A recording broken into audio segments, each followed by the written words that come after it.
Hello. Okay, guys, thanks for tuning in. I'm just going to do a very quick sharing today. This is a very short session. I actually received an email from a reader, and I think it's very inspiring, and I want to share that email with you guys here. So I actually make a summary of that email. So we're going to go through that. Thanks for tuning in today, and let me share my screen so that you can see it. So this is the email sent by Rama. So Rama, I'm going to read the email together with you. He said, I really don't have a big sum of money. I save part of my income every month from the day I got married, when I have saved enough to buy a good share. So I do this because the returns are much superior. I read and find out the value of each stock I pick. I look into the stock's activities, the background of the directors. I won't say I'm smart, but very cautious. Nevertheless, I did lose on some stocks, but the loss is insignificant. Okay, and then he carry on with his example. Like the first stock I bought was Ipoh Garden back in 1981. So during 1981, I was still pre-primary school, right? I haven't gone to school yet in 1981. Then I bought Metroplex, Consolidated PLT, Public Bank, United Plantation, and I continued doing so. I sold Ipoh Garden in 2001. So 2001 is the time I just first graduated from university. But during this period, IGB gave out dividend, right issue, bonus issue, and blue forms to subscribe to IGM Corp, IP Muda, Jasa Mega Industries. So I'm sure you can visualize how much that was in 2001. So I bought one lot for 2,000 ringgit. So by the time I sold, I have several IGB, IJM, IP Muda, and JMI beside the good dividend. So this method is, I believe, is good. I learned to be thrifty but not stingy, gather a lot of knowledge, met prominent people at AGMs, etc. And my purpose is to acquire the money to pay for my children, education, enjoy good life, and at the same time enough to look after when old. So I think this is a very inspiring email, inspiring sharing from one of my readers. So what happened here is that when people read this email, mostly they will just concentrate on here, right? What kind of stock he bought, well, how much he bought, and how much he gained during that process. So most people are going to just focus on looking at this paragraph. But I'll tell you what, the wisdom he shares is actually all the things that are highlighted, which is not in this paragraph, in fact. Because if you do all the things that is highlighted, you will be able to get to this paragraph. You will be able to do it on your own.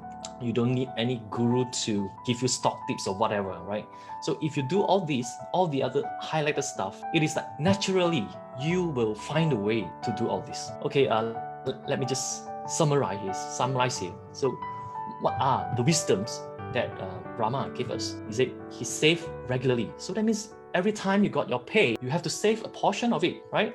Save regularly. A lot of people couldn't do that. So if you couldn't do that, you don't save money, how do you have the money to invest? So all the other stuff will not happen. Whether there's what kind of share is going to like give you 100 times of return or whatever, or you're going to hit the lottery or whatever, you don't save, you don't have money to do all this stuff. And then what he says is that he invests in stocks. Like most people in the old age, including my parents, a lot of them who are now in the 60s, 70s, 80s, a lot of them just put money in FD, fixed deposit. But Rama didn't. He invests in stocks. He bought stocks. He said that stocks is going to give superior return. That's why when he saved enough money, he is going to buy stocks, which is good. I agree. And then what he also said, he researched before he invests, right? Which is, I mean, you should do that, whatever kind of asset you're investing in.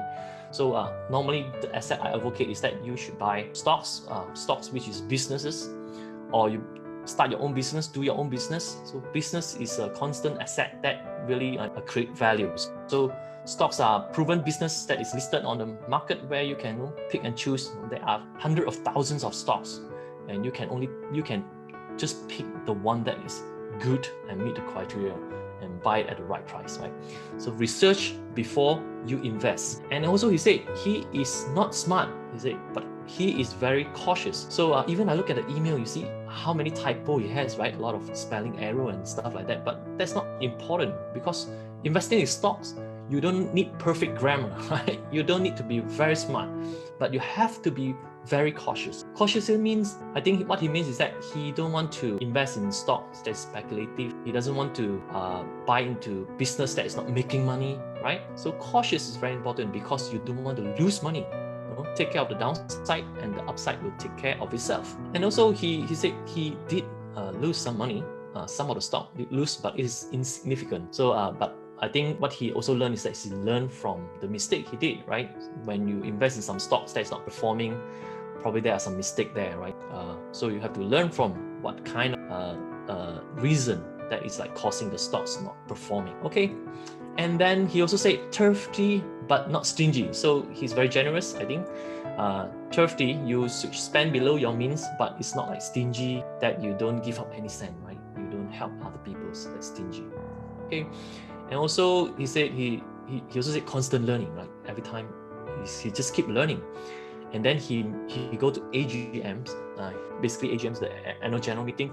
So there is where the place you can meet with prominent people. How would I say prominent people? When you go to a AGM, you are meeting the boss, right? The management team of a public listed company. So those people, they are highly paid. So they are highly knowledgeable. They know how to conduct their business. So those are the people. And then also you meet with the fellow shareholders. So you might mingle with some shareholders and they will tell you, oh, if you like this stock, you like this company, probably you also like other companies that is quite similar and having a good track record. So this is where he goes to the AGM and meet the prominent people, right? And learn from them. And finally, he also said that he made enough, right? Enough for education. He can fund his child's education. He has a good life and he can maintain a good life in his old age. He's well taken care of because of all he had done in the past. So I would say congratulations, kudos to Rama. Thanks for sharing this story with us. So I reply, I say, okay, that's awesome.